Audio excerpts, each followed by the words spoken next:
खान लग गया तो वो थोड़े है कि वो पाकिस्तान का आईएसआई का एजेंट हो गया। एफआईआर के लिए आवेदन दे रहे हैं, बिल्कुल।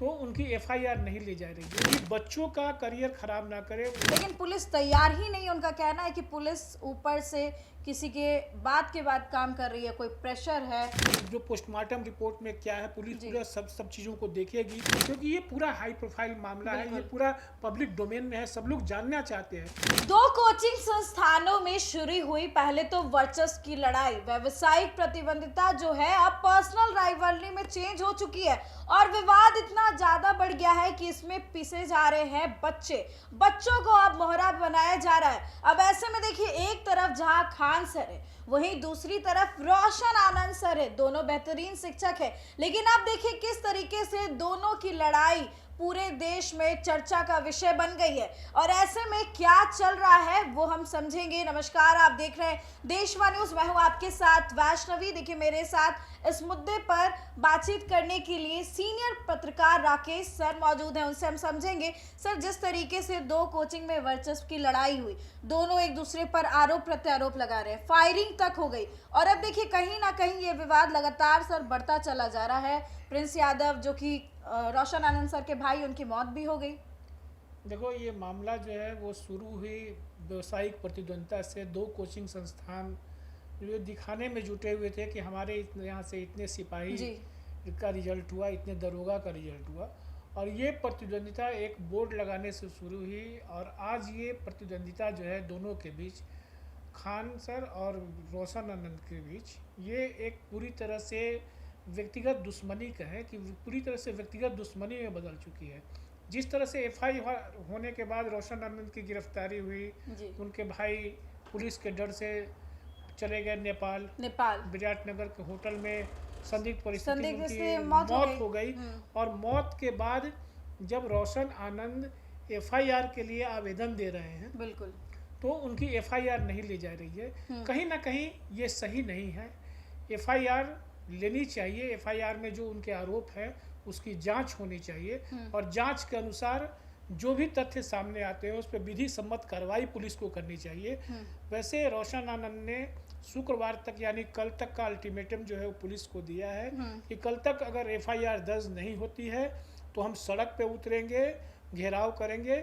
लेकिन इसमें बच्चों को मोहरा नहीं बनाया जाना चाहिए। जो घेराव करे या कुछ भी करे, जो कोचिंग, लेकिन बच्चे सर पिस रहे हैं, बच्चे आके जिंदाबाद कर रहे हैं, पढ़ाई उनकी खत्म ही हो रही है एक तरीके से। देखो, ये बिल्कुल गलत है। जो कोचिंग संस्थान के बच्चे हैं, जो वहाँ पढ़ने वाले हैं, मैं बच्चों से भी अपील करता हूँ, उनके अभिभावकों से भी अपील करता हूँ और जो दोनों शिक्षक हैं देशवा न्यूज़ के माध्यम से मैं उनसे भी अपील करता हूँ कि बच्चों का करियर ख़राब ना करे। उनका करियर जो है वो बिल्कुल, अगर पुलिस किसी तरह की तोड़फोड़ होती है, किसी तरह की हिंसा होती है, तो उसमें उनका नाम आएगा और अगर उन पर एफआईआर होती है तो उनका करियर बर्बाद हो जाएगा। तो इन दोनों शिक्षकों को समझना चाहिए, चाहे वो खान हो या रोशन आनंद हो, ये दोनों शिक्षकों को ये मामला समझना चाहिए और बच्चों को मोहरा नहीं बनाना चाहिए, बच्चों को हथियार नहीं बनाना चाहिए। जो आपकी व्यक्तिगत दुश्मनी है वो आप अपने व्यक्तिगत स्तर पर निपटाइए। एफआईआर पुलिस को करनी चाहिए, ये मेरा अपना व्यक्तिगत मत है। सर, एक ये सवाल है, कल आपने देखा होगा कदमकुआं थाने में घंटों बैठे रहे रोशन आनंद सर, उनके वकील बैठे रहे, समझाते रहे प्रोविजंस की, बीएनएस की धारा इसके तहत आप एफआईआर ले सकते हैं अगर नेपाल में भी कुछ हुआ है। लेकिन पुलिस तैयार ही नहीं, उनका कहना है कि पुलिस ऊपर से किसी के बात के बाद काम कर रही है, कोई प्रेशर है। ये आरोप हो सकते हैं कि प्रेस की ये पुलिस पे किसी तरह का दबाव है, लेकिन हाँ, ये एक अंतर्राष्ट्रीय मामला जरूर है। उसमें जो भी टेक्निकल चीज़ें हैं पुलिस को उसमें विधि विशेषज्ञों से राय लेनी चाहिए, अपने सीनियर्स जो ऑफिसर्स हैं उनसे राय लेनी चाहिए, लेकिन एफआईआर जरूर करनी चाहिए। जो रोशन आनंद आरोप लगा रहे हैं तो क्यों नहीं सर, क्यों नहीं पुलिस एफआईआर ले रही है? पुलिस एफआईआर नहीं ले रही है क्योंकि एक अंतर्राष्ट्रीय मामला है। इस पर पुलिस जो है अभी राय मशविरा कर रही है। पुलिस विधि विशेषज्ञों से राय लेगी कि जो पोस्टमार्टम रिपोर्ट में क्या है, पुलिस पूरा सब चीज़ों को देखेगी कि पोस्टमार्टम में जैसे कि बताया जा रहा है उसके जो साथ थे उन लोगों का बयान भी आया है, बयान वायरल भी हुआ है। वहाँ की पुलिस भी उन लोगों को, 5 लोग जो उनके साथ थे उनको हिरासत में लेके पूछताछ कर रही है। सारा बयान जो है वहाँ से मंगाया जा रहा है, पुलिस मंगा रही है। ये तो तय है कि इसमें कोई बचने वाला नहीं है जिस तरह से। लेकिन जो फायरिंग हुई और जो जिस तरह से गार्ड्स के बयान आए और उसमें इनकी गिरफ्तारी ना होना भी, खान सर की गिरफ्तारी ना ये भी होना बहुत बड़ा सवाल है। कई तरह के सवाल खड़े कर रहा है। अगर रोशन आनंद की गिरफ्तारी हुई तो खान सर की भी गिरफ्तारी होनी चाहिए थी, उसके बाद जो है मामला जो है वो चलना चाहिए था। लेकिन उससे पहले अग्रिम जमानत और ये सारी जो प्रोसेस है वो करने में जुटे रहे और पुलिस को उनका ट्रेस नहीं मिला। ये बड़ी आश्चर्य की बात है कि आखिर ऐसा क्यों हुआ। सर ट्रेस नहीं मिला या फिर छोड़ दिया गया?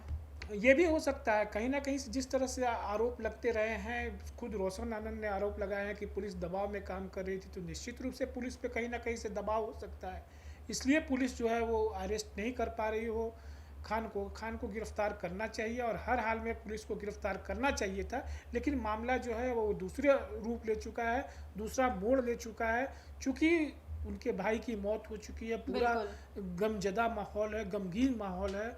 उनका जो मेडिकल रिपोर्ट है कि किस तरह की बीमारी थी, 5 दिन से सोए नहीं थे, किस तरह से स्ट्रेस था, पूरा पोस्टमार्टम रिपोर्ट में क्या आया है, वहाँ की पुलिस जो पूछताछ की है उसमें क्या आया है, इन सारे प्रोसेस के बाद पुलिस जो है वो पुख्ता कार्रवाई करेगी और निश्चित तौर पे इस मामले को कहीं से भी, चाहे कितना भी राजनीतिक रसूख वाला व्यक्ति हो, इसको दबा नहीं सकता है इस मामले में, क्योंकि ये पूरा हाई प्रोफाइल मामला है, ये पूरा पब्लिक डोमेन में है। सब लोग जानना चाहते हैं कि आखिर इस मामले पे अगली कार्रवाई क्या होने जा रही है, और सारे लोग जो है इससे जुड़े हुए हैं। और सबसे बड़ी बात कि जो बिहार के 2 दिग्गज कोचिंग संचालक हैं, चाहे वो रोशन आनंद हो या खान हो, ये 2 जो कोचिंग संचालक हैं, ये दोनों की जो राइवलरी है ये कहाँ तक जाएगी, कहाँ इसका एंड होगा, और बच्चे जो हैं इसमें मोहरा ना बने, इस सब पर लोगों को निगाह है। तो निश्चित रूप से ये जो मामला है ये पब्लिक डोमेन में आया है और इसमें निश्चित रूप से एक जो है स्वस्थ,